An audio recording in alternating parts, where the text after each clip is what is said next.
आज हमारे साथ हमेशा की तरह एक बहुत वरिष्ठ साहित्यकार हैं श्री महेश दर्पण जी। महेश दर्पण जी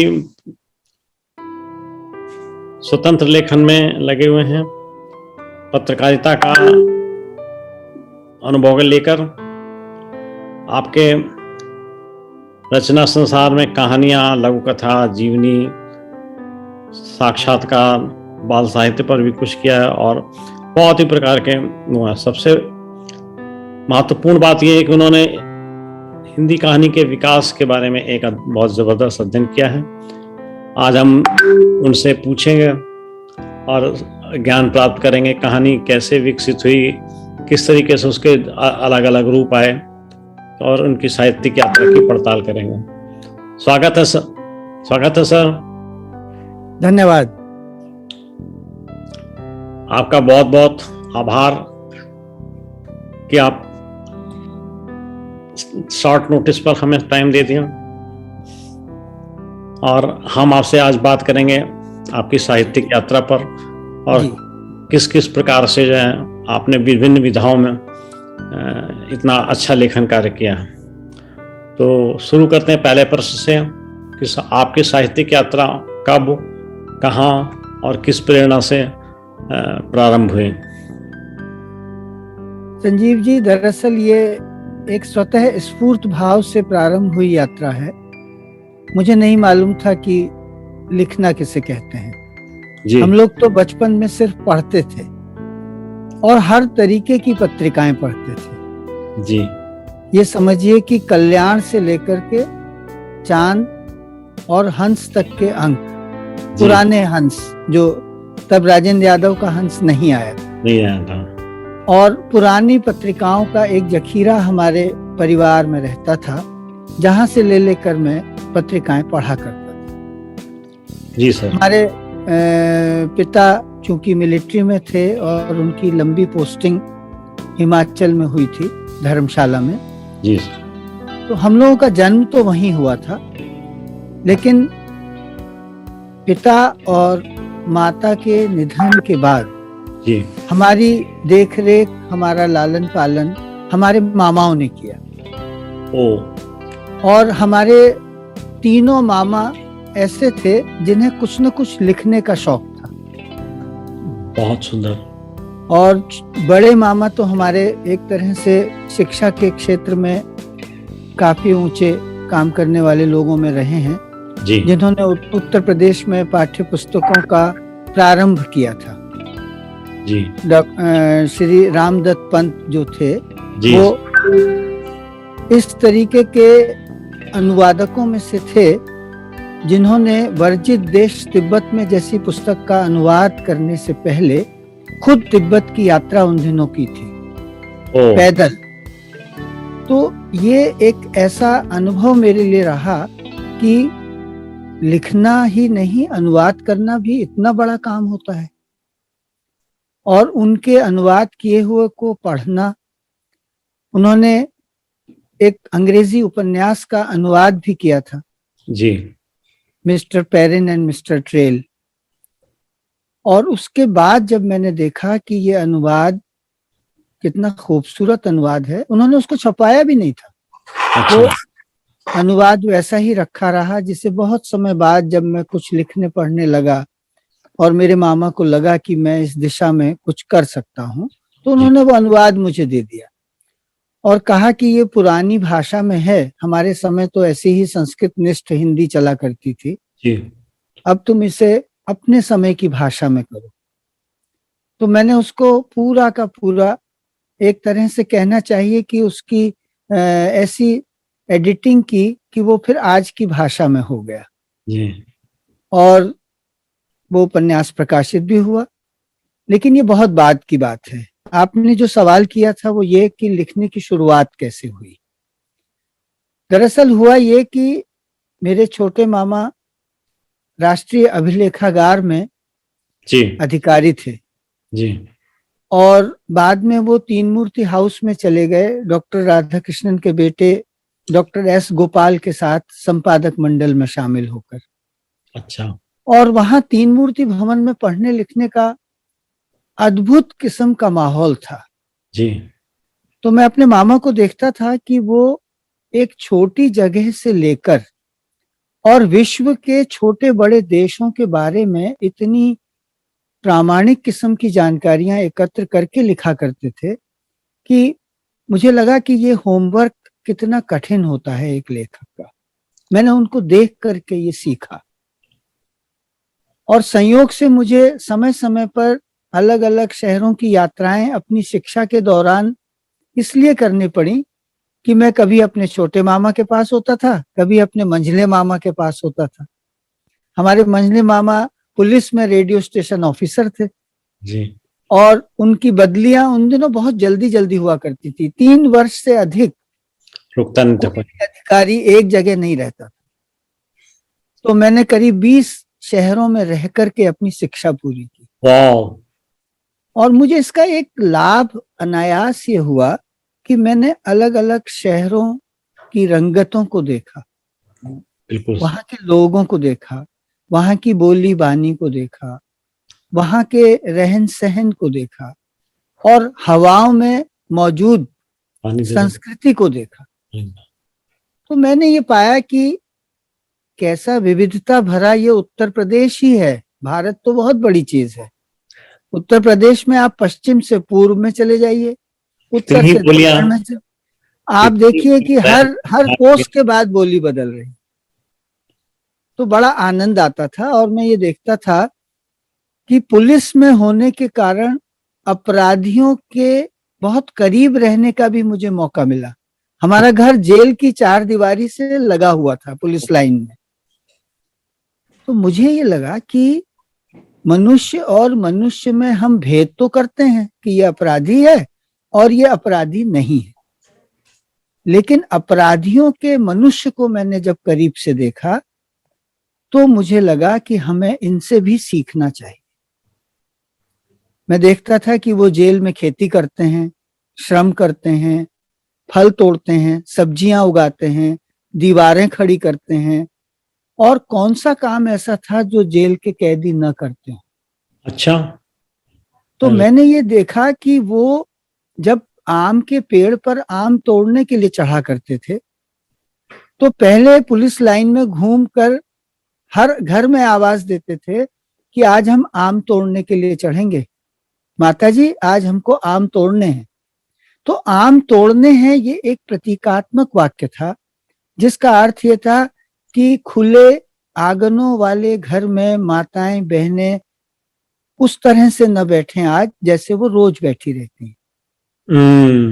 अच्छा। ये उनको जेल ने आदेश नहीं दिया था, ये कैदियों का एक खुद नागरिक विवेक कह रहा था कि हम जाकर घरों में महिलाओं को पहले से सूचित करें। मैंने उनसे भी सीखा और धीरे धीरे पहाड़ी शहर अल्मोड़ा, श्रीनगर, लैंसडाउन, नैनीताल देखते हुए पीलीभीत, बिजनौर, मुरादाबाद, चंदौसी अपने घूमते चले जा रहे हैं, साहिबाबाद, गाजियाबाद। और धीरे धीरे मुझे लगा कि जीवन जो है वो कुछ पुख्ता हो रहा है। और वहां से अल्मोड़ा में हमारे एक बहुत सुंदर गीतकार अध्यापक थे, रमेश चंद्र पांडे जी। आकाशवाणी से उनके गीतों का प्रसारण हुआ करता था और हम उनको बड़ी हसरत से देखा और सुना करते थे।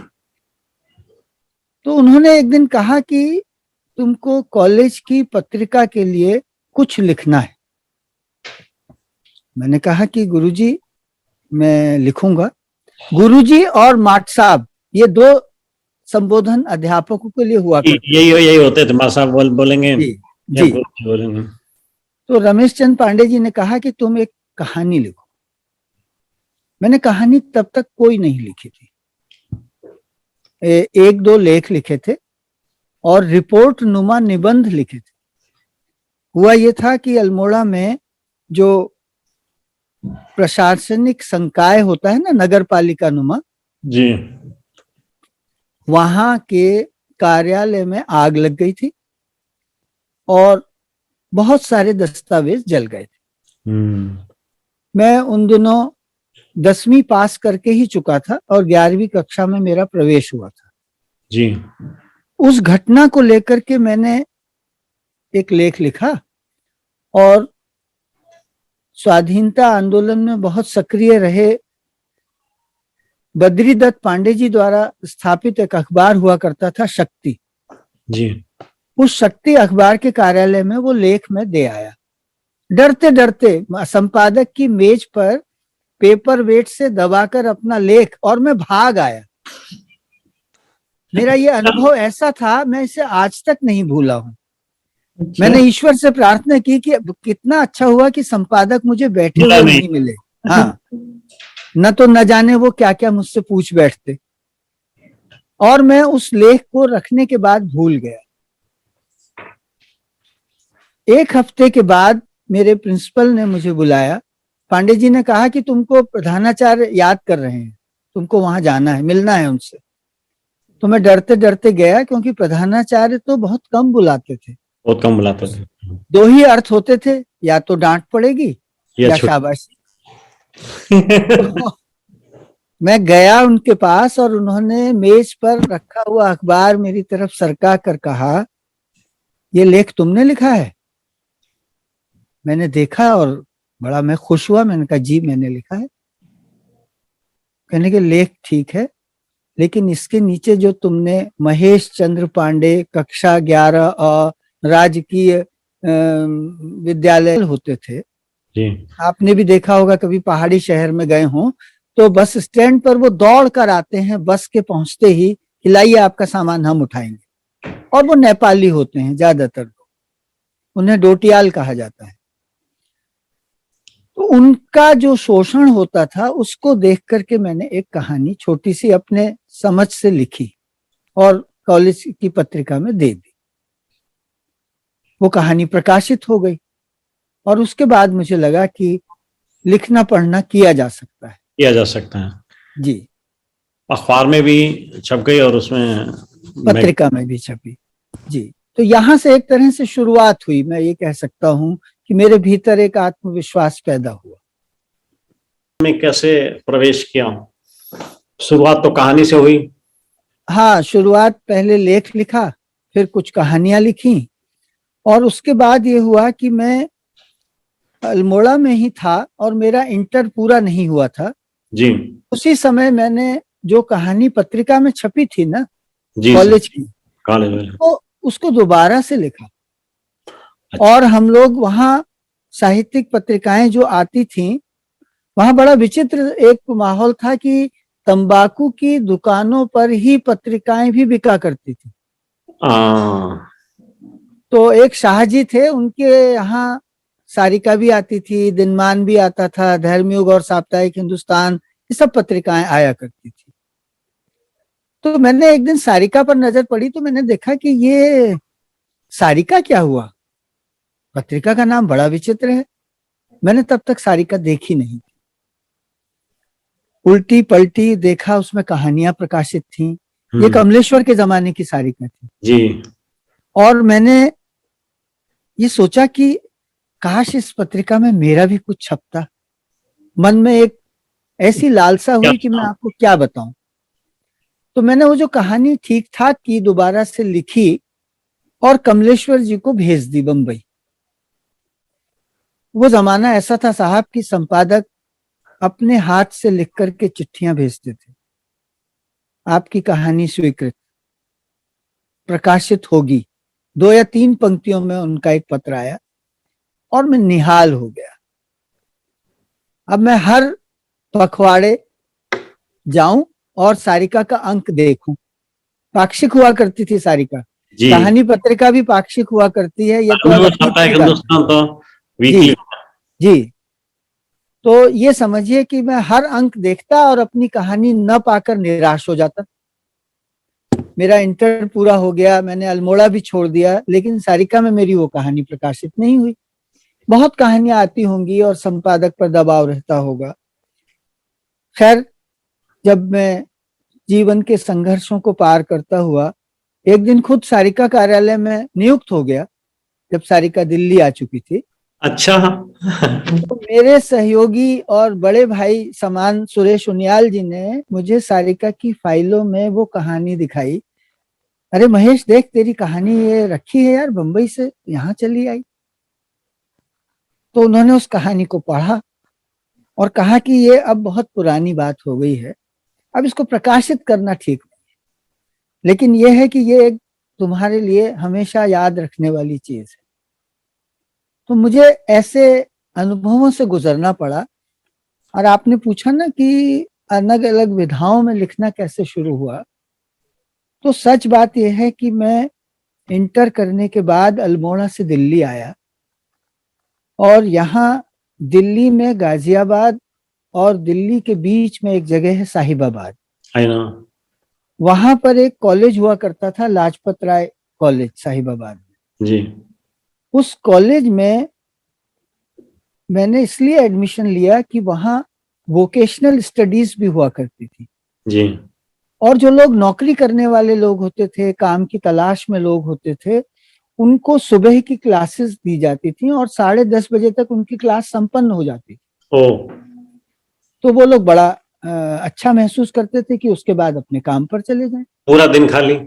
हाँ, तो मुझे भी लगा कि मैं भी क्यों ना कुछ काम की तलाश करूं और पढ़ूं। तो मैंने संजीव भाई वहां एडमिशन ले लिया, और मैं साइकिल से पहले शाहदरा जाता था, शाहदरा से ट्रेन पर साहिबाबाद जाता था, और फिर लाजपत राय कॉलेज में अपनी 10 10:30 तक पढ़ाई करके, और फिर ये सोचता था कि मैं कहीं फैक्ट्रियों में काम ढूंढूं, कोई भी काम मिल जाए। वहां लिखा रहता था हेल्पर चाहिए, वहां लिखा रहता था ट्रेनर्स चाहिए, ट्रेनिंग के लिए लड़के चाहिए, एक बोर्ड काला हर फैक्ट्री के बाहर लगा रहता था, और ये लिखा रहता था कि इस उम्र के लड़के, उनको बुजुर्ग लोग नहीं चाहिए होते थे। तो मैं एक आध बार एक फैक्ट्री में प्रवेश भी कर गया, लेकिन मेरा शरीर कद काठी ऐसी नहीं थी जैसे मजदूर उनको चाहिए होते थे। जी तो मैं निराश होकर वहां से भी लौटा। अब मैं क्या करूं? तो मैंने अपने छोटे मामा को देखा कि वो हर समय पढ़ते रहते थे। अपने तीन मूर्ति हाउस से लौटे और घर में फिर पढ़ने बैठ गए, कुछ लिखने बैठ गए। तो मैंने उन्हीं की तरह से अपना भी एक व्यवहार बनाया, और मैं हर समय कुछ न कुछ पढ़ता, उनकी पढ़ी हुई किताबें पढ़ता, उनके लिखे हुए कागज पढ़ता। मुझे लगा कि ये तो मैं भी कर सकता हूँ।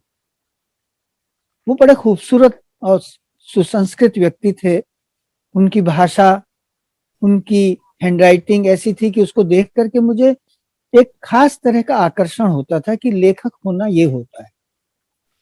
डॉक्टर दिनेश चंद पंत उनका नाम है, और उन्होंने भी एक इंसिडेंटली एक उपन्यास का अनुवाद किया था, अवध के फूल, orchid of Awadh, Michael Edward का नॉवेल था, और उन्होंने ऐसे ही रखा हुआ था फाइल में। वो भी अपनी चीजों को प्रकाशित कराने के लिए उत्साहित नहीं रहते थे। तो मैंने उसे पढ़ा, बड़ा मजा आया साहब। वो हिस्ट्री कम फिक्शन था, करेक्ट। इतिहास का इतिहास, कथा की कथा, और अद्भुत उपन्यास है। उसमें अवध के नवाबों के समय के ऐसे अद्भुत खेल तमाशे और उस समय की धड़कन मौजूद थी कि मैंने कहा कि ये कैसे इन्होंने लिखा होगा, माइकल एडवर्ड ने। वो तो विदेशी थे, इंग्लैंड के थे। तो पता लगा कि वो यहाँ काफी समय रहे, उन्होंने यहाँ के इतिहास का बहुत अध्ययन किया। और हमारे मामा ने हमको बताया कि जब किसी विषय में काम करना हो तो पहले गहन अध्ययन करना जरूरी। बिल्कुल ठीक बात। तो मैं उसी तरह से कभी कहानियां पढ़ता, कभी उपन्यास पढ़ता, कभी पत्रिकाओं में सामयिक कॉलम पढ़ता। धीरे धीरे एक समझ का विकास हुआ, और लाजपत राय कॉलेज में कहूं कि एक ऐसा कॉलेज उन दिनों हुआ करता था जिसकी देश भर में एक पहचान थी संजीव जी। अच्छा। क्योंकि वहां मुझे हमारे एक वो प्राध्यापक थे, डॉक्टर रामकृष्ण कौशिक। उन्होंने कहा कि तुम थोड़ा लिखते पढ़ते हो, तुम हिंदी परिषद के सचिव बनोगे।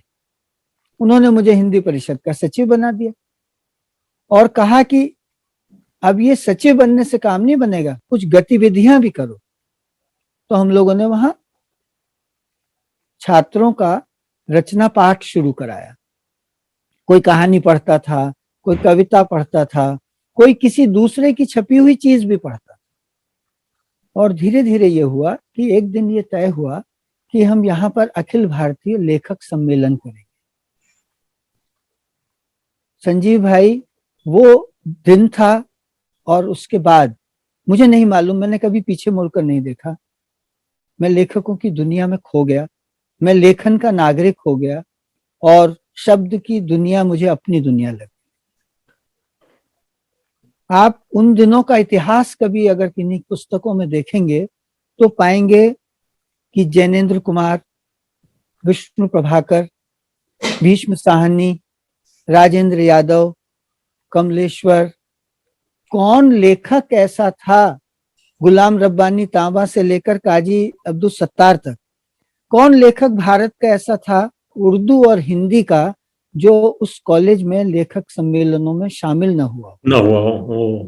वहां रमेश रंजक के गीत गूंजते थे, वहां कुंवर बेचैन ने भागीदारी की, वहां एक से एक आलोचक, जिनमें शिव कुमार मिश्र से लेकर के रमेश कुंतल मेघ तक और रामदरस मिश्र से लेकर के रमेश उपाध्याय तक, हर व्यक्ति वहां आता था, अपनी बात कहता था।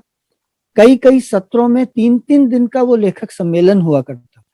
उस कॉलेज ने उन दिनों एक मिसाल कायम की थी और मुझे इस बात को कहते हुए बहुत फक्र है कि उन दिनों की स्मृतियों से मैं आज भी सीखता हूँ। रामकृष्ण कौशिक तो अब नहीं रहे, लेकिन डॉक्टर राजकुमार शर्मा अभी हैं और वो गुड़गांव में रहते हैं। अपने समय के बहुत बड़े आलोचक, जिन्होंने मतांतर पत्रिका का संपादन किया, युग परिबोध निकाली, बाद में कथन के संपादक मंडल में रहे। अब वो अस्वस्थ होने के कारण घर में रहते हैं, लेकिन उनका लिखना जारी। रामदरस मिश्र जी भी, जी, रामदरस मिश्र जी वहां आते रहे, बिल्कुल। अभी वो, आप बताइए क्या आयु उनकी है? अभी लिख रहे हैं, अभी भी लिख रहे हैं। अभी कल आई उनकी मैन्युस्क्रिप्ट मेरे पास। कल मेरी उनसे बात हुई फोन पर, और मिश्र जी की कविताएं अभी स्वाधीनता में प्रकाशित हुई हैं, अभी हाल में ही। हाँ। आप उनको पढ़ेंगे तो दंग रह जाएंगे कि इस उम्र में और ये जज्बा। रामदरस जी पुराने पहलवानी जीवन से निकले हुए व्यक्ति हैं। अच्छा। और अनुशासित जीवन है उनका। रामदरस मिश्र हो, विश्वनाथ त्रिपाठी हो, नामवर सिंह हो, विष्णुचंद शर्मा हो, केदारनाथ सिंह हो, ये सब वो लोग थे जिन्होंने जीवन को पहले अपने शरीर से बनाया, फिर रचना से बनाया और फिर समय को सिखाया। तो इनसे तो हम लोग हमेशा सीखेंगे संजीव भाई जी। रामदरस जी से अभी भी बात होती है तो मैं अनुप्राणित होता हूँ। मुझे लगता है कि एक बार उन्होंने कहा कि तुम्हें मैं अपना कहानी संग्रह भेज रहा हूँ। उन्होंने कहानी संग्रह भेजा, मैंने उस पर लिखा, वो किसी पत्रिका में प्रकाशित हुआ आलोचनात्मक लेख, और उसके बाद मिश्र जी ने पढ़ करके मुझे कहा कि महेश, तुमने मेरी कहानियों को बड़े मन से पढ़ा, समझा और उस पर जो लिखा वो मुझे बहुत अच्छा लगा। ये एक असल में दो पीढ़ियों के बीच में मेल मिलाप, आपसी भाईचारा, एक दूसरे को समझने की सलाहियत, और रचनाओं से हम हमेशा जीवन भर सीखते रहें, ये हमें इन्हीं लोगों से सीखने को मिला है। सर जी, बड़ी इंपॉर्टेंट चीज मैं सोच रहा हूँ, या जो मैंने देखा, बल्कि कहना चाहिए कि पहले जो लेखक या साहित्यकार होता था वो साहित्य की सेवा में होता था या साहित्य में जुड़ा हुआ होता था। उसका काम ही था अध्ययन करना और नई रचना करना। जी। आज परिवेश, वातावरण बदल गया है और अब आवश्यक हो गया है कि व्यक्ति अपना व्यक्तित्व निर्माण करे, साहित्य लिखे। तो साहित्य का निर्माण करने के बजाय व्यक्तित्व का निर्माण करने में लगा, ताकि उसकी ऊंची ऊंची तस्वीर दिखे लोगों को। ये फर्क हो गया है। बिल्कुल। हुआ क्या है संजीव भाई, मैं आपको बताऊं कि हम लोग जिन दिनों सारिका में थे, फिर मैं दिनमान में रहा, फिर मैं नवभारत टाइम्स में गया, कुछ समय में सांध टाइम्स में भी रहा, तो मैंने देखा कि अचानक अखबार में एक दिन एक लाइन आई, जैसे मेड इन इंडिया होता है ना, हाँ उसी तरह से प्रोड्यूस्ड इन दिल्ली। अब ये जो प्रोड्यूस्ड इन दिल्ली है ना, ये हमारे पूरे सोचने के तरीके को ही बदल देता है। बिल्कुल ठीक बात। आप अगर समाचार पत्र को एक उत्पादन बना देंगे, अगर आप लेखन को एक उत्पादन बना देंगे, अगर आप सोच को भी एक कमोडिटी में तब्दील कर देंगे, तो बाजार ही आप पर हावी होगा। जो बात आपने कही ना, जहां से एक सहज प्रक्रिया चलती है जिसमें अध्ययन, मनन, अनुशीलन और लोगों को उससे प्रभावित करने की प्रक्रिया काम करती है, वो इसलिए अब आगे नहीं बढ़ी है पिछले कुछ दशकों में, क्योंकि हमने अपने आप को आगे रखने का काम शुरू कर दिया है। हम हाँ आत्ममुग्धता की गिरफ्त में आ गए। करेक्ट, बिल्कुल आत्म प्रशंसा और आत्म प्रचार, इनसे बचना चाहिए, कम से कम लेखन। बिल्कुल ठीक बात है। अब आते हैं आपकी कहानियों की विषय वस्तु पर। जी, तो कहानियों की विषय वस्तु और उसके पात्र हाँ, किस जी। प्रकार से जो है ना वो आप बनावट करते हैं सर? असल बात यह है कि एक तो मैं कोई भी कहानी जबरन लिखना नहीं चाहता कि आज मुझे एक कहानी लिखनी है।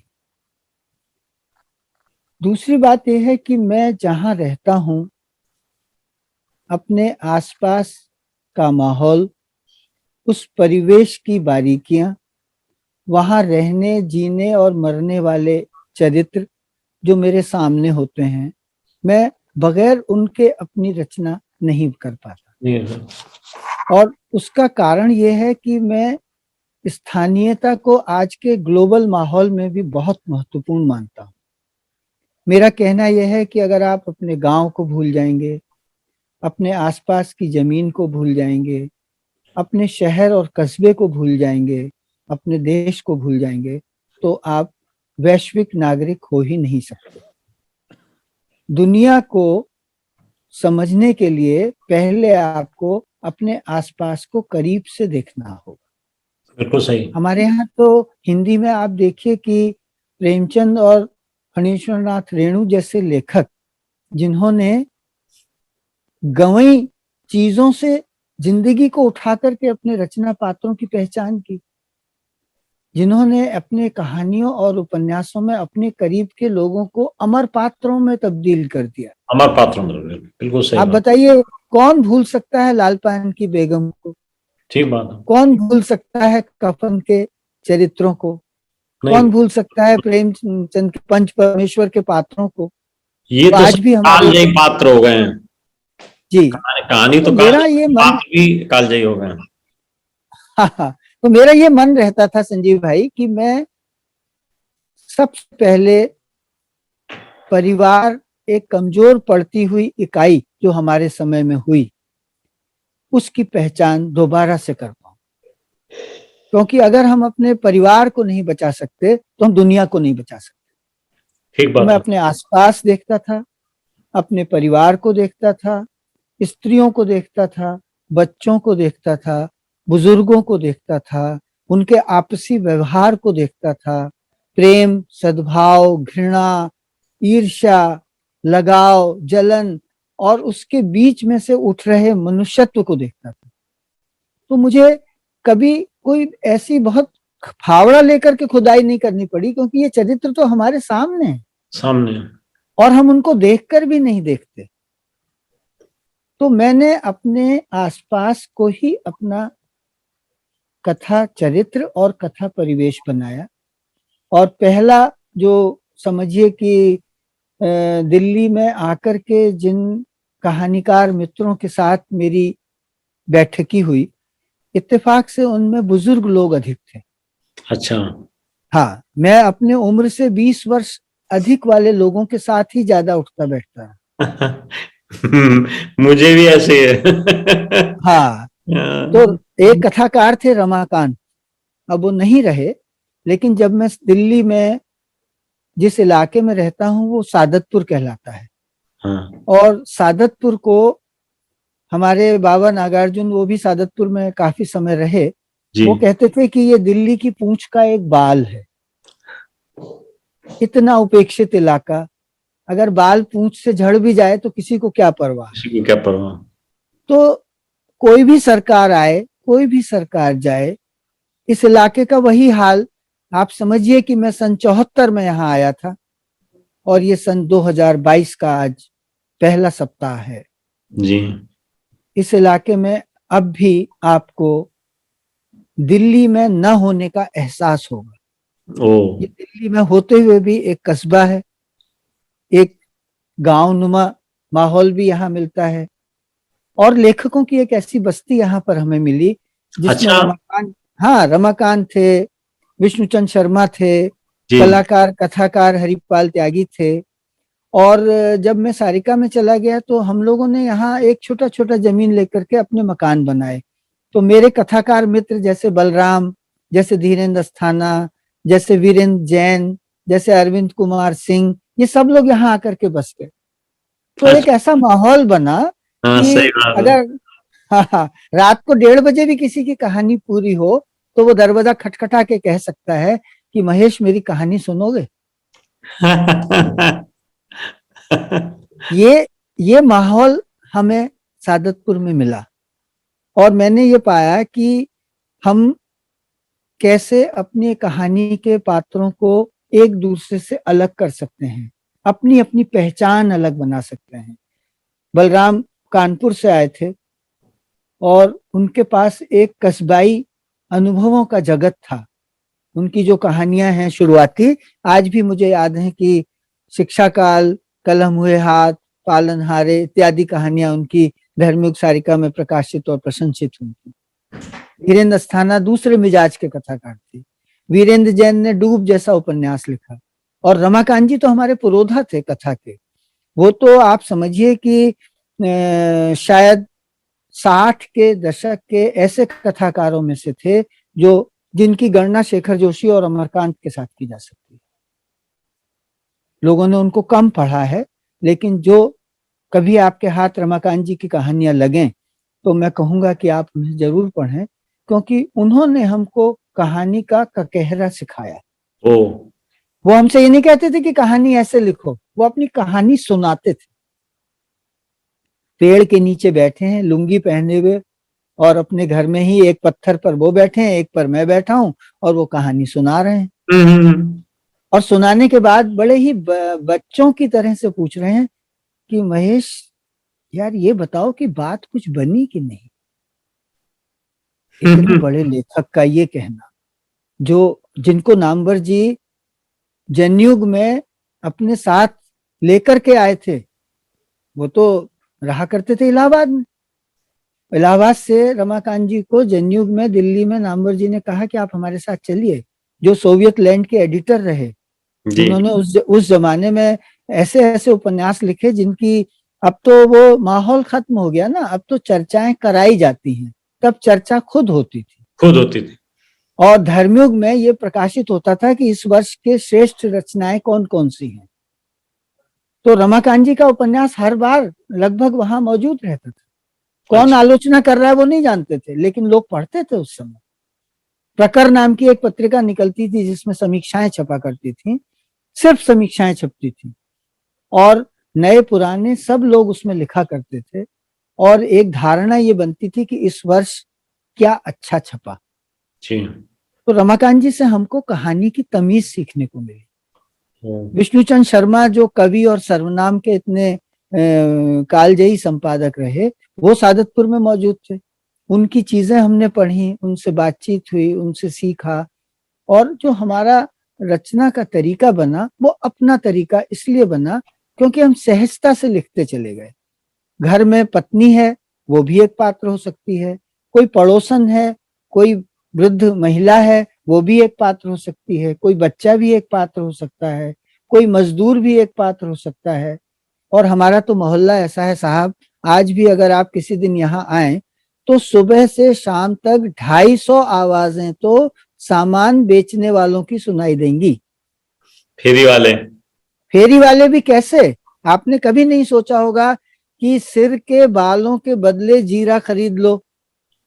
क्या? जी, सिर के बाल आप दे दीजिए और जीरा खरीद लीजिए। तो सिर के बाल क्या वही वही नाई भी साथ तो चलता था? नाई साथ नहीं चलेगा, झड़ जाते हैं बाल, इकट्ठा कर लिए जाते हैं। ओ। या या मान लीजिए आपने कटिंग ही करा ली, कुछ भी किया, तो वो 2,000 रुपए किलो सिर के बाल खरीदते हैं। अच्छा।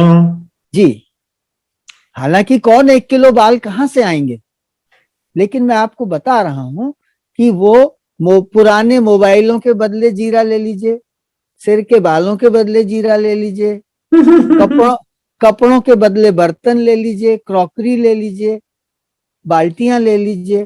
तो ये एक जीवन की लय इन आवाजों के साथ आती है। जी। ये सिर्फ सामान बेचने वाली, खरीदने वाली आवाजें नहीं है, ये हमें एक खास तरह की जीवन शैली से परिचित कराती और दूसरी चीज ये कि ज्यादातर इन लोगों के आने का समय तकरीबन फिक्स होता है। है।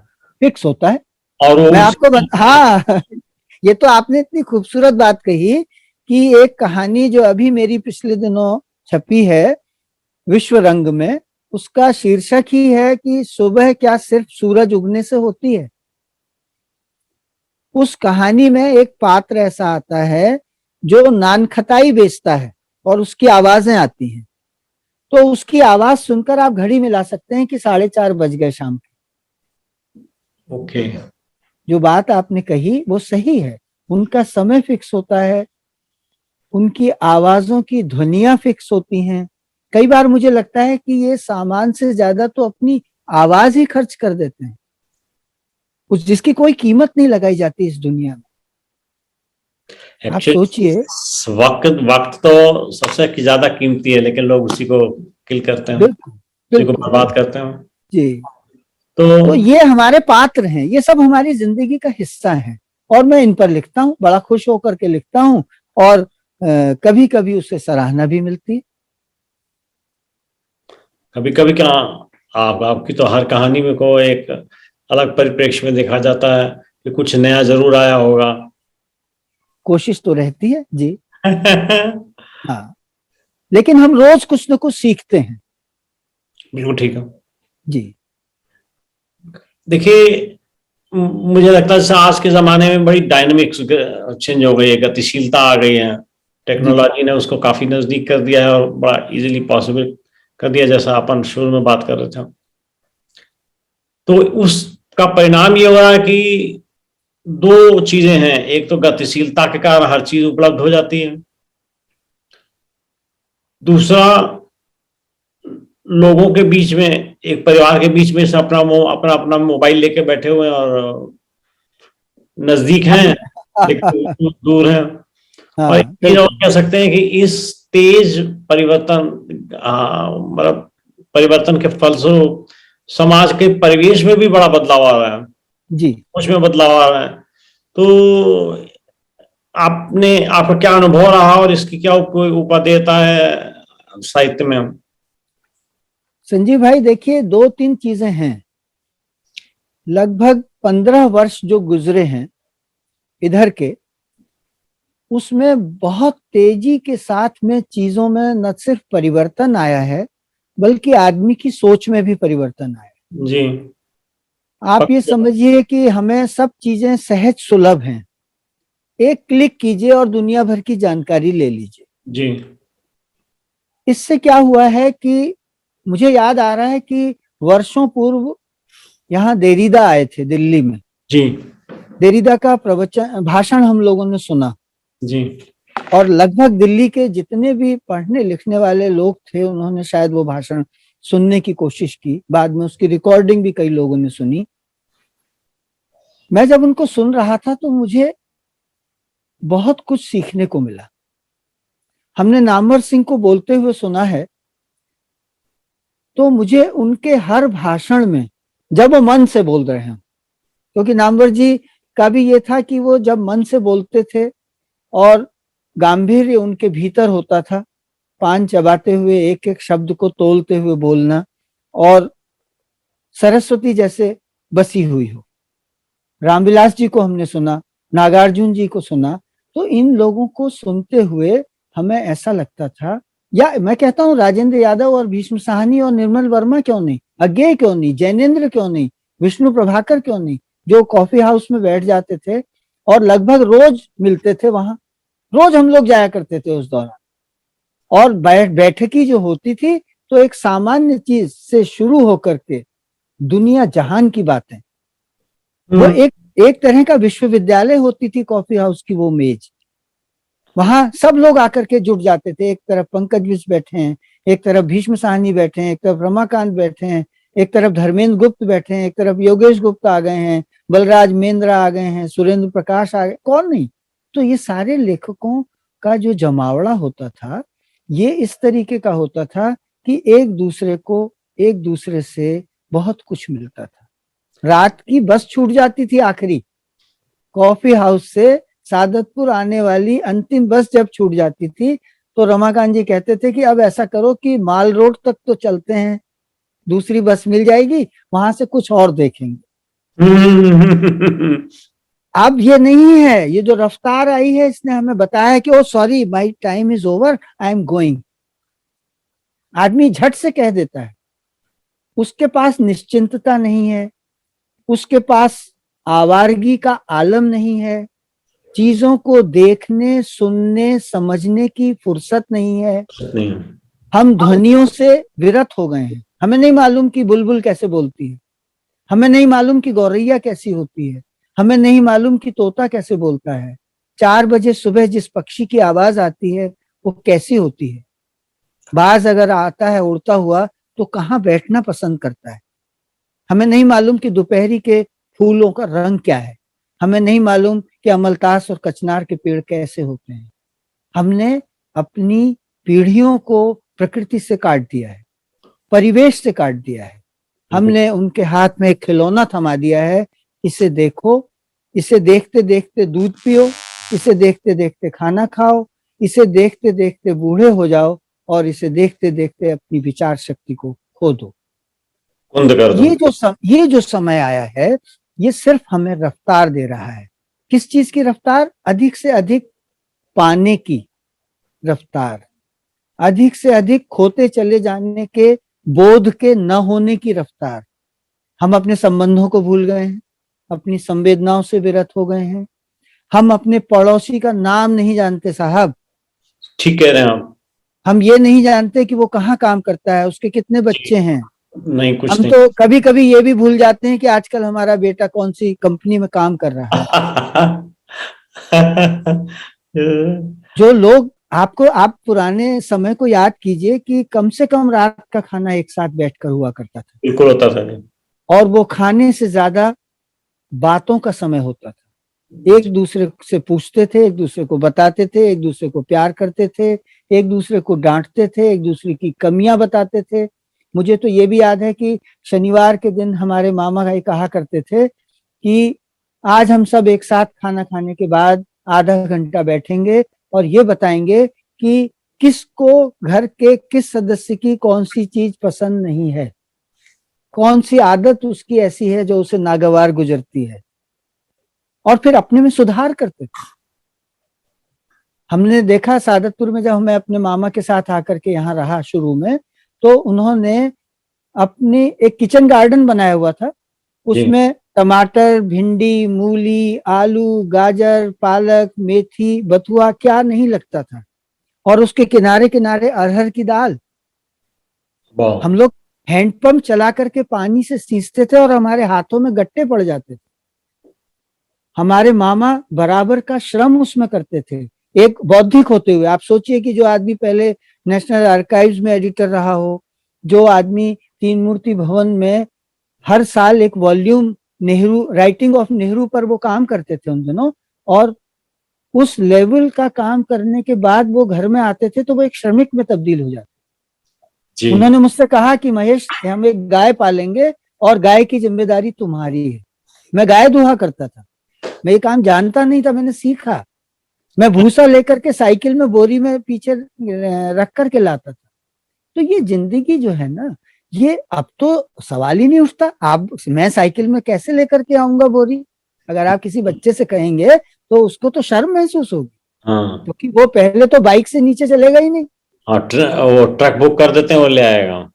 जी, अब तो ऑनलाइन आ जाएगा, अब क्या दिक्कत है, खाना आ जाएगा जोमेटो से, मैंने भी आपको बना। पीछे से देखा गाय के गोबर के ब्रिकेट, छोटे छोटे टुकड़े, अच्छा अच्छा, अमेजोन पे ऑर्डर कर दो। क्या बात।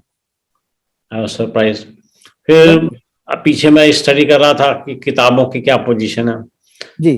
तो आई वाज सरप्राइज कि रफली 70% of the books hmm. purchased and sold in the world are through Amazon.in, Amazon.com। हाँ। मतलब हम्म। 70% मार्केट पर कब्जा कर लिया, ये कहते हैं। हाँ, ठीक बात। तो ये रफ्तार जो है ना, इस रफ्तार ने हमारे सोचने के तरीके को भी बदला है। कविता पर कभी काम किया है, कोई संकलन तैयार किया आपने? नहीं, मैंने संग्रह कभी नहीं छपवाया, क्योंकि मैं कविताएं सिर्फ अपनी डायरी में लिखा करता तो उस डायरी को हूँ। और काम तो होना चाहिए ना। हुआ क्या है कि जिसे कहते हैं ना, बहुत ही पर्सनल किस्म का टच उनमें। और अभी पिछले दिनों मैंने अपने जिन लेखक मित्रों के नाम लिए, 2020 के नवंबर में जी। हमारे कहना चाहिए कि मैं उन्हें क्या कहूं, मैं उनसे अपना रिश्ता आपके सामने क्या बताऊं, लेकिन यह है कि विष्णुचंद्र शर्मा हमारे ही सादतपुर में रहा करते थे, और मैं एक तरह से, मेरा और उनका पिता और पुत्र का रिश्ता था। जब उनका निधन हुआ तो संजीव भाई, लंबे समय से मैंने कविताएं नहीं लिखी थी, और उनके निधन के बाद मैंने एक के बाद एक लगभग 20 कविताएं लिखी, अरे वाह। एक्चुअली और वो कविता क्या कविताएं है, उन्हीं को आप समर्पित थी। कविता आपके दुख को, आपकी सोच को, आपके अवसाद को, आपके जी। परेशानी को आत्मसात जी, करके शब्दों में ढल जाती हैं। बिल्कुल। तो तो क्या ये ये संभव होगा, एक तरह का। क्या ये संभव होगा आप कोई जी। छोटी सी कविता, क्या ये संभव है कि कोई छोटी सी कविता आप हमें हाँ हाँ, मैं एक दो कविता पढ़ देता हूँ छोटी छोटी आपके सामने, जी। क्योंकि बड़ी कविता का न तो ये समय है। और हाँ, एक कविता है, चीजें जगह पर। कहते थे चीजें जगह पर रहनी चाहिए, यहां तक कि चार्जर का तार भी। कहते थे चीजें जगह पर रहनी चाहिए, यहां तक कि चार्जर का तार भी लटका रहे, यह ठीक नहीं। पढ़ने के बाद अखबार, खाने के बाद थाली, चाय पीने के बाद प्याली, और लगा लेने के बाद तेल की शीशी, तुरंत पहुंच जाए जगह पर। फिर यह यूरिलाइजर की शीशी क्यों पड़ी है आज, चूरन की गोलियों और आपकी प्रतीक्षा करती लेमन जूस के साथ। लेमन जूस जो याद आती थी मुंह सूखते ही हर बार। लेमन जूस जो याद आती थी मुंह सूखते ही हर बार, और यूरिलाइजर पानी में मिला पीने के बाद कैसे तो आप हो जाते थे निश्चिंत। अब जब आना हो तब आए, न आए पेशाब मुझे क्या। क्या रहने दूं इन्हें एक साथ, क्या रहने दूं इन्हें एक साथ, एक दूसरे को देखती तो रहेंगी, जैसे अपने अकेलेपन में डूबे देखा करते थे आप आंखें बंद कर। जैसे अपने अकेलेपन में डूबे देखा करते थे आप आंखें बंद कर, अपना अतीत वह जिसमें हुआ करती थी बीते वक्त की जाने कितनी ही बातें, अपनी भीगी यादों के साथ। आप नहीं तो क्या कह रही हैं अब यह दीवारें, आप नहीं तो क्या कह रही हैं अब यह दीवारें, व्यवस्थित रहने दो हर एक चीज आसपास हमारे, जरूरत पड़ने पर जिससे खोजी जा सकती हैं आसानी से। क्या वे नहीं जानती, क्या वे नहीं जानती कि जरूरत महसूस करने वाला ही हो चुका है अदृश्य अपनी जगह से। कहते थे चीजें जगह पर रहनी चाहिए। वाह, बहुत सुंदर। अब जी अब एक छोटा सा क्वेश्चन है जी आपके व्यक्तिगत दिनचर्या के बारे में। लेखन और साहित्य के अध्ययन के अतिरिक्त जी आपकी कौन सी हॉबी रही जिसके ऊपर आपका कंसंट्रेशन रहा, या जब मौका मिला तब आपने उसे किया? हाँ, लेखन और पठन पाठन के अतिरिक्त जब मुझे मन करता है तो मेरे गमलों में लगे हुए जो पौधे हैं मैं उनसे बात करता हूँ। मैं देखता हूँ कि वो कितने बड़े हो गए हैं, मैं देखता हूँ कि उनमें अब क्या परिवर्तन आया है, मैं देखता हूँ कि कहीं वो सूख तो नहीं रहे। मैं ये देखता हूँ कि जब मैं छत पर नहीं जाता तो मेरी अनुपस्थिति में कोई उन्हें देखने आया भी था या नहीं। और मेरा मन करता है कि मैं खासकर गर्मियों के दिनों में शाम के वक्त, ढलती हुई शाम के वक्त छत पर चला जाऊं, आसमान की तरफ देखूं और उससे बातें करूं। मन करता है कि मैं उड़ते हुए कबूतरों के उस झुंड को देखूं जो एक लय और ताल में कैसे एक साथ घूमते हैं और आकाश में एक दायरा बना देते हैं। मेरा मन करता है संजीव भाई कि मैं संगीत सुनूं। मुझे इंस्ट्रूमेंटल म्यूजिक बहुत पसंद है। जी। वो बजता रहे, मैं बैठा रहूं, मैं सुनता रहूं, मैं गुनता रहूं, मैं बुनता रहूं अपने ख्यालों को। और मुझे आजकल जो एक चीज सबसे ज्यादा पसंद है वो ये कि मैं अपनी पोती के साथ खेलना चाहता हूँ। मैं उसके साथ बातें करता हूँ, वो मुझे अपना फ्रेंड मानती है, वो मुझे दादाजी नहीं कहती। आपको हैरानी होगी कि वो मुझे अपना दोस्त चिंटू बुलाती है। चिंटू इधर आओ, वेरी। चिंटू तुम ये मत करो। और वो मुझसे बराबरी के स्तर पर जब बात करती है, मुझे डांटती है, मुझे मारती भी है, मुझे प्यार भी करती है, कभी कभी मुझसे नाराज भी हो जाती है, तो मुझे लगता है कि ये है दुनिया, ये है चरित्र, ये है बाल मन। इससे हमें सीखना चाहिए, जो छोटे और बड़े के भेद को भुलाकर अपनी स्वाभाविक प्रतिक्रियाएं देता है। हाँ, अब निश्चल। आज, हाँ, अब आज मैं आपसे कुछ पूछूं, आप मुझसे कुछ पूछें, तो हम बहुत सोच विचार करके जवाब देना चाहते हैं। बच्चा ऐसा नहीं करता। बच्चा ऐसा नहीं करता। तो उस बच्ची ने अपने ऊपर मुझसे 3 कहानियां लिखवा ली। हम्म। मैं जान भी नहीं पाया कि ये कहानियां पता नहीं कैसे मैं लिख गया, और वो उनमें एक पात्रों के रूप में मौजूद है। तो ये चीजें ऐसी हैं जो हमारे जीवन को ना, और मैं ये भी कभी कभी चाहता हूं कि आपने नोट किया होगा कि हम दुनिया जहान की बातें करते हैं, लोगों को देखने और समझने का दावा करते हैं, और अपनी पत्नी तक को ढंग से नहीं समझ पाते। बिल्कुल।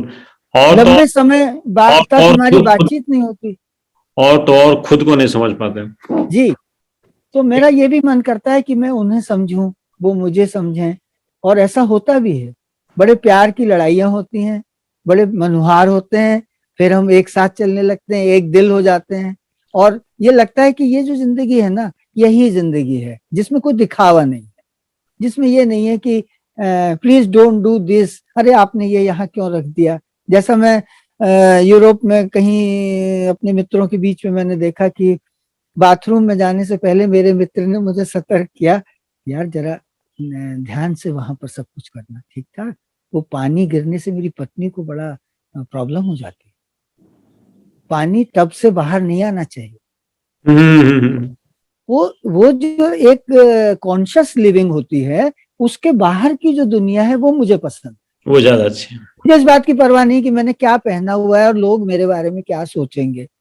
मैं अपने कपड़ों से नहीं, अपने विचारों से अपनी पहचान बनाना चाहता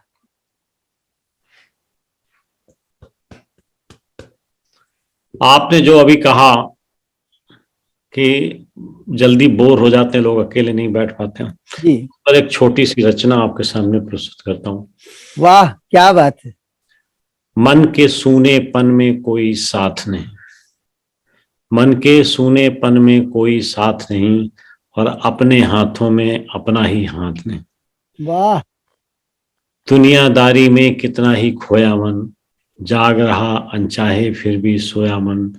सारे जग से मिलना जुलना याद रहा, और खुद से कभी मिला तो कितना रोया मन। बहुत सुंदर। वाह। जिंदगी के बारे में है कि घटनाएं कितनी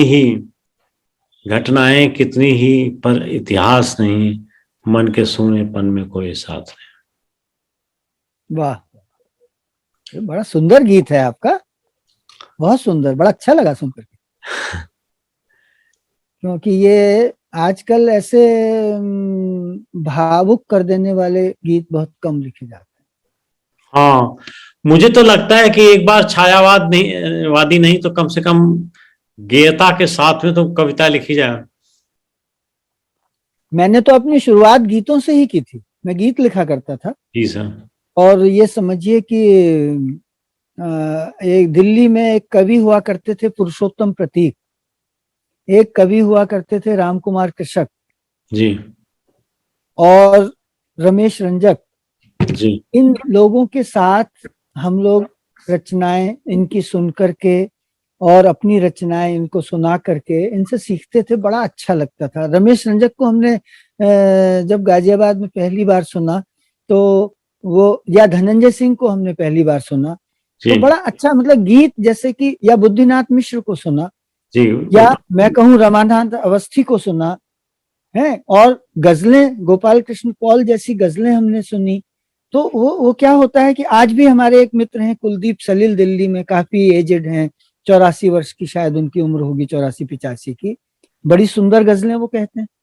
तो कभी कभी ये लगता है कि ये जो आपने छंदबद्ध रचना की बात की, गेय रचना की बात की, ध्वनियों के साथ अगर शब्द का संबंध नहीं है तो वो कविता क्या। हाँ, काव्यम रसात्मकम। बिल्कुल। अगर काव्य में रस नहीं आया और बिल्कुल। वो सिर्फ एक सपाट बयानी हो तो वो बिल्कुल। काव्य नहीं। बिल्कुल। त्रिलोचन जी कहते थे कि हम जो बोल रहे हैं गद्य में, उसका भी एक छंद होता है, करेक्ट। और बगैर छंद के इस दुनिया की कल्पना नहीं की जा सकती। जी आजकल तो कविता लिखना बहुत आसान हो गया है ना, क्योंकि आपने कोई एक चीज सोची, एक विचार आपके मन में आया और आपने उसको पंक्तियों में उतार दिया। ये कविता, दरअसल ये कविता है कविता ही नहीं नहीं। है ये तो। कविता तो आपके मनोभावों को उद्वेलित करने वाली उस प्रक्रिया में से निकल करके आती है जो आपके भीतर बहुत सारी चीजों को जगाती है। आज जी। भी मुझे अभिज्ञान शाकुंतलम के दृश्य भावुक कर देते हैं, भावुक। उद्वेलित कर देते हैं। आप उसका 5वां अध्याय याद कीजिए। आप शकुंतला का कण्व ऋषि के आश्रम से विदाई के दृश्यों को याद कीजिए। हाँ, जब वो प्रकृति के मिलने जाते। साथ उसका संवाद याद कीजिए। जी। तो कैसा लगता है। फिर अभी भी मुझे तो लगता है कि हमारे पुरा साहित्य से हमें आज भी बहुत कुछ सीखने की जरूरत बहुत कुछ सीखने की जरूरत है। जी। तो मैं कविता अपने 15 वर्ष की उम्र से शुरू की थी। अरे वाह। फिर बीच में कारपोरेट जगत में चले गए जी। As executive director Bajaj group. हाँ। तो समय मिलना कम हो गया, तो मैंने फैसला किया कि अब थोड़ा सा अपने लिए और अपने साहित्य जो हमने सृजित किया है उसके लिए थोड़ा समय निकाला जाए। बिल्कुल ठीक है। तो 55 ईयर्स के खत्म होते ही हमने VRS ले लिया। अच्छा। और एज ए प्रैक्टिस में एडवोकेट हूँ basically supreme court of India में। अच्छा। तो हमने लॉ की प्रैक्टिस अपनी शुरू की, जी। और साथ ही साथ अपने सारे सामग्री इकट्ठा करके अपनी किताबों के शक्ल में उनको प्रकाशन के लिए निकाला। अच्छी बात। तो जैसी चीज प्रकाशन में आप देख ही रहे हैं क्या करते हैं कुछ प्रकाशक। जी। तो हमने ये फैसला किया कि ये प्रकाशन हम खुद करेंगे। अच्छी बात। और उसी सिलसिले में इंडिया नेट बुक्स की जन्म हो गई। जी। तो पिछले 3-3.5 साल में हमने 480 किताबें पब्लिश की हैं। बहुत बड़ी संख्या है ये। हाँ, और तकरीबन 70% जो वरिष्ठों के का, चाहे वो व्यंग में हो या कविता में हो या कहानी में हो, प्रकाशन किया है। जी। तो सबका सहयोग, सबका आशीर्वाद मिल रहा है और इंडिया नेट बुक्स अपनी मैच्योरिटी की तरफ बढ़ रही है। बहुत अच्छी बात है। इसी वर्ष इंडिया नेट बुक्स का एक ब्रांच हमने यूएसए में भी खोल दिया, जो अच्छा। प्रवासी भारतीयों के लिए काम कर रहे हैं। इसके अलावा हमने एक पत्रिका शुरू की अनुस्वार के नाम से। अच्छा। और मैं चाहूंगा कि आपका पता आप हमें व्हाट्सएप पे दे दीजिएगा, तो कल हम जरूर जरूर। जी जी। और उस पर आपकी टिप्पणी और सुझाव अपेक्षित है। जरूर। और ये चीज है, अब तक हमारे साहित्य सृजन, बल्कि यूँ कहना चाहिए, पहले हमने कानून पे किताबें लिखी हैं, लॉ पे। तो 36 किताबें हैं लॉ में, 36 बुक्स ऑन डिफरेंट लॉ। और लिटरेचर में अब तकरीबन हम 70 टच कर रहे हैं। बहुत। तो सैकड़ा पार हो गया वैसे। नहीं, अच्छी बात। मेरे तो कोई 13 प्रबंध काव्य हैं। अरे वाह। और ज्यादातर मिथिलॉजिकल लीजेंडरी पर्सनालिटीज में हमने काम किया है, जैसे पार्श्व दत्ता है, उर्वशी है, तिष्यरक्षिता है, और माधवी है, अहिल्या है। नारी पात्रों के मनोवैज्ञानिक सोच, मनोवैज्ञानिक विचार, उसके बारे में थोड़ा सा प्रयास किया, बजाय इसके कि सिंपल और सीधी सीधी वर्णनात्मक थ्योरी में कर दिया जाए। तो ये चल रहा है अभी आजकल प्रथा की कथा का अध्ययन कर रहे हैं। अच्छा, वाह वाह, बहुत अच्छा, बहुत खुशी हुई। ये आपका एक बृहद अध्ययन क्षेत्र है और साथ साथ रचना में भी आप उसमें उतरे हुए हैं, तो ये एक बहुत बड़ी बात है। और हम लोग अनुस्वार देखेंगे और उस पर मैं आपसे बात भी करूंगा। कल भिजवाता हूँ अनुसार, जरूर जरूर आपसे ले लेंगे। जरूर। तो इन्हीं शब्दों के साथ सेशन समाप्त करते हैं जी। हाल। और आपसे अनुरोध रहेगा कि समय समय पर हम लोग एक दूसरे से टच में रहें और इसी प्रकार से जरूर विचार विमर्श होता रहे। जी। बहुत अच्छा लगा, आपने इतना समय हमें दिया और इतना समय आपने अपना निकाला। हम लोगों की बातचीत बहुत अच्छी रही और फिर हम लोग मिलते रहेंगे। आपका बहुत बहुत आभार। धन्यवाद सर, बहुत बहुत आभार। और अनुस्वार मंच की तरफ से और मेरी तरफ से आपको नमस्कार भाई। धन्यवाद। धन्यवाद।